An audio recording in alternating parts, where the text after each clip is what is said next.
Hello，大家好，歡迎大家嚟到我金段 video。咁我金段 video咧就係想同大家簡單介紹下我嘅背景啦。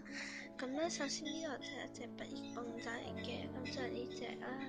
咁我覺得佢好可愛啦，咁樣嘅。咁呢度有寫住 congratulations 啦。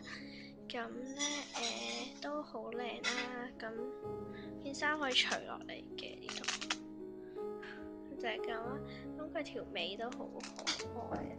咁咧我就擺喺度啦，因為佢身形龐大，所以我唔可以擺喺中間嘅位啦。跟住呢度咧就擺咗隻松田航嘅畢業公仔啦，係啦。咁咧其實佢咧呢啲咧就可以黐住嘅，例如咧就咁樣啦，稍等，咁樣啦。就可以黐住上高咁樣嘅，咁都幾好嘅，係啦。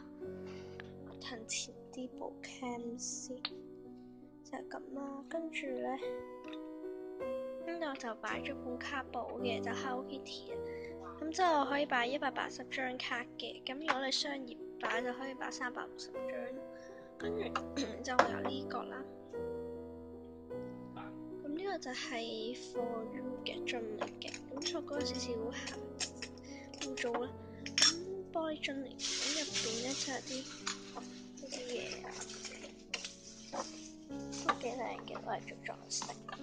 跟住就係一個兜啦，入邊裝咗啲 Love Line 啦，即係上條片介紹過，同埋一啲星夢學園卡，咁遲啲都會介紹翻啦。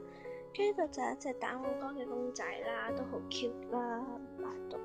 跟住就有呢嚿鬼口水啦，咁就呢嚿啦，跟住就擺咗喺度。